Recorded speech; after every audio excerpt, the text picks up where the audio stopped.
আওয়ামী লীগের সাথে এনসিপির সমঝোতার প্রশ্ন অবান্তর আর বিএনপি জামায়াতের সাথে দূরত্বের বিষয়টিও ঠিক নয় বলে মন্তব্য করেছেন এনসিপির দক্ষিণাঞ্চলের মুখ্য সংগঠক হাসনাত আব্দুল্লাহ। সকালে পিরোজপুর উপজেলা পরিষদ মিলনায়তনে এনসিপির জেলা সমন্বয় সভায় এসব কথা বলেন তিনি। বলেন, আওয়ামী লীগকে বাদ দিয়ে বাংলাদেশ এগিয়ে যাচ্ছে। সংস্কারের পক্ষে যারা থাকবে তাদের সাথে হৃদ্যতা হবে, আর সংস্কারের বিপক্ষে যারা থাকবে তাদের সাথে দূরত্ব। এ সময় বরিশাল বিভাগের সাংগঠনিক সম্পাদক মুজাহিদুল ইসলাম শাহিন, পিরোজপুরের জেলা প্রধান সমন্বয়ক মশিউর রহমান সহ আরও নেতাকর্মীরা সেখানে উপস্থিত ছিলেন।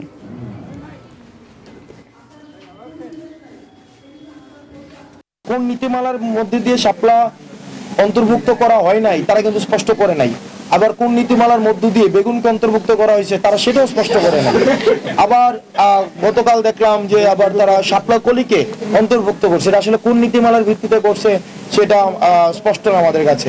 সেজন্য আমরা বারবার আসলে যেটির ফোকাস করছি সেটি হচ্ছে নির্বাচন কমিশন এভাবে আসলে হুইমজেকিলি চলতে পারে না, তার একটা নীতিমালা থাকতে হবে।